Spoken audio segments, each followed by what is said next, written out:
नमस्कार सभी कर्मचारियों और पेंशनर्स का एक बार फिर से हार्दिक स्वागत है। देश भर के 1 करोड़ से ज़्यादा केंद्रीय कर्मचारियों और पेंशनर्स के लिए 6 बड़ी धमाकेदार खबर निकल के सामने आ रही है।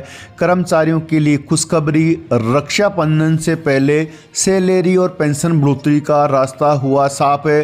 डीए और डीआर में 3% की धमाकेदार बढ़ोतरी। साथ ही सरकार ने केंद्रीय कर्मचारियों के लिए जारी किया महत्वपूर्ण आदेश। सभी कर्मचारी ध्यान दें। साथ ही 7वें पे कमीशन से अगली बड़ी खबर, 18 महीनों के बकाया डीए एरियर, 8वां वेतन आयोग और पुराने पेंशन को लेकर जबरदस्त खबर। यदि जानकारी पसंद आई तो वीडियो को लाइक कीजिएगा। चैनल पे पहली बार आई हैं तो प्लीज़ चैनल को सब्सक्राइब कीजिएगा, क्योंकि आपसे जुड़े तमाम तरह के महत्वपूर्ण आदेश, वीडियो और इन्फॉर्मेशन हम यहाँ पर लाते रहते हैं। तो देश भर के 1 करोड़ से ज़्यादा केंद्रीय कर्मचारी और पेंशनर्स के लिए पहली बड़ी खबर की बात कर लें तो वेतन आयोग की सिफारिशों के मुताबिक केंद्रीय कर्मचारियों और पेंशनर्स का महंगाई भत्ता साल में 2 बार बढ़ाया जाता है, एक बार जनवरी में तो दूसरी बार जुलाई में। जनवरी में महंगाई भत्ता 4% बढ़ा के 50% किया जा चुका है। अब जुलाई के महंगाई भत्ते का ऐलान होना है, जिसमें 3% की धमाकेदार बढ़ोतरी कन्फर्म हो चुकी है, जिसके बाद में लाखों कर्मचारियों और पेंशनर्स का महंगाई भत्ता 50% से बढ़कर कुल 53% हो जाएगा, जिसका भुगतान 1 जुलाई 2024 से किया जाएगा। इसके ऐलान को लेकर मीडिया में खबरें निकल के सामने आ रही है कि रक्षाबंधन से पहले केंद्र की मोदी सरकार के द्वारा देश भर के करोड़ों कर्मचारियों और पेंशनर्स को महंगाई भत्ते में बढ़ोतरी की खुशखबरी दे सकती है। यदि ऐसा होता है तो कर्मचारियों और पेंशनर्स की सैलरी और पेंशन बढ़ना कन्फर्म है। वहीं आपको जानकारी के लिए बता दें कि 8वें वेतन आयोग के गठन को लेकर भी बड़ी खबर निकल के सामने आ रही है। फार्मूला तैयार है और जल्द कर्मचारियों और पेंशनर्स को खुशखबरी मिलने वाली है। केंद्र सरकार ने कर्मचारियों और पेंशन धारकों के डीए और डीआर में 3% की बढ़ोतरी हालांकि कन्फर्म कर दी है, जिसका ऐलान जल्द होने वाला है। अब डीए और डीआर 50% पर पहुंच गया है, तो नियम ये कि जब भी महंगाई भत्ता 50% के पार होता है, कर्मचारियों के और पेंशनधारियों के वेतन और भत्तों में बदलाव किया जाना चाहिए। तो ऐसे में क्या केंद्र सरकार के द्वारा 8वें पे कमीशन के कमेटी का गठन की घोषणा करेगी या कोई नया नियम लाके सैलरी और पेंशन में संशोधन करेगी, इसको लेकर ज़बरदस्त खबर निकल के सामने आ रही है। तो आपको बता दें कि 10 साल में वेतन आयोग का लाने का नियम है। अब तक 7 वेतन आयोग लाए जा चुके हैं। कर्मचारियों को अब 8वें वेतन आयोग के गठन का बेसब्री से इंतजार है।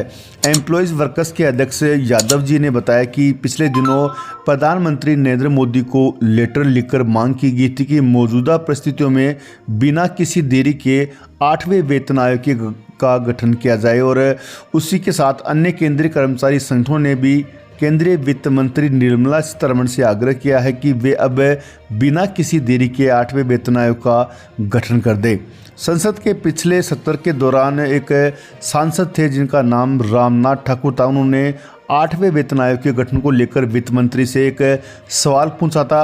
रामनाथ ठाकुर ने पूछा था कि सरकार 7वें केंद्रीय वेतन आयोग की सिफारिश पर विचार क्यों नहीं कर रही है। 7वें वेतन आयोग के पैरा नंबर 1.22 में कहा गया कि वेतन और पेंशन की समीक्षा जरूरी है और 10 साल का इंतजार करवाए बगैर सैलरी और पेंशन में बढ़ोतरी की जानी चाहिए।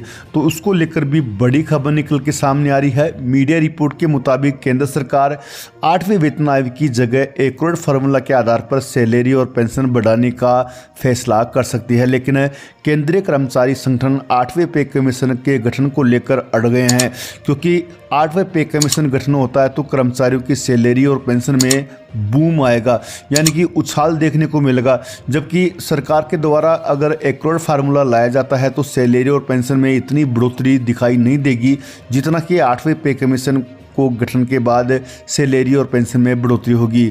रामनाथ ठाकुर ने पूछा था कि क्या सरकार 8वां वेतन आयोग आने पर सैलरी और पेंशन पर जो खर्चा आएगा उसको वहन करने से डर रही है। एक तरफ सरकार कहती है कि मोदी काल में देश की आर्थिक व्यवस्था बहुत शानदार हो गई, तो ऐसे में केंद्र सरकार वेतन आयोग का गठन करने में इतनी देरी क्यों कर रही है। तो वित्त मंत्री चौधरी ने कहा कि सरकार के पास 8वें वेतन आयोग के गठन को लेकर फिलहाल कोई प्रस्ताव विचाराधीन नहीं है। सरकार के पास 8वें वेतन आयोग लाने का कोई फिलहाल विचार नहीं है, लेकिन जल्द इस पर केंद्रीय कैबिनेट की बैठक में बड़ा फैसला लिया जा सकता है। राज्यसभा से सरकार का बयान आने के बाद केंद्रीय कर्मचारी संगठन और पेंशनर समाज ने भी मोर्चा खोल दिया है। इनका कहना है कि सरकार अविलंब 8वें वेतन आयोग का गठन करे, नहीं तो लोकसभा चुनाव में इसका खामियाजा केंद्र सरकार को भुगतना पड़ेगा। वहीं रेलवे यूनियन ने कहा कि तीसरे, चौथे और 5वें पे कमीशन ने सिफारिश दी थी कि कर्मचारियों और पेंशनधारकों के वेतन भत्तों की समय समय पर समीक्षा की जाए, तय सरकार को 8वां वेतन आयोग हर हाल में लाना पड़ेगा। वहीं आपको बता दें कि पुरानी पेंशन को लेकर भी 8वें वेतन आयोग की जैसी स्थिति बनी हुई है। सरकार पुरानी पेंशन बहाल नहीं करना चाहती है। सरकार द्वारा गठित की गई कमेटी अपनी रिपोर्ट अभी केंद्र सरकार को सौंपना बाकी है। संभावना ये जताई जा रही कि जो समिति गठित की गई थी वह एनपीएस में सुधार करके अंतिम वेतन का 50% पेंशन के रूप में दे सकती है, लेकिन केंद्रीय कर्मचारी संगठन पुरानी पेंशन पर अड़े हुए हैं। वहीं पेंशन बढ़ोतरी को लेकर भी बड़ी खबर निकल के सामने आ रही है। मोदी कैबिनेट की बैठक में OROP 3 को मंजूरी मिल गई है और जल्द लाखों पेंशनर्स को एरियर उनके खाते में क्रेडिट कर दिया जाएगा। बता दें कि इसका फ़ायदा 1 जुलाई से दिया जाएगा।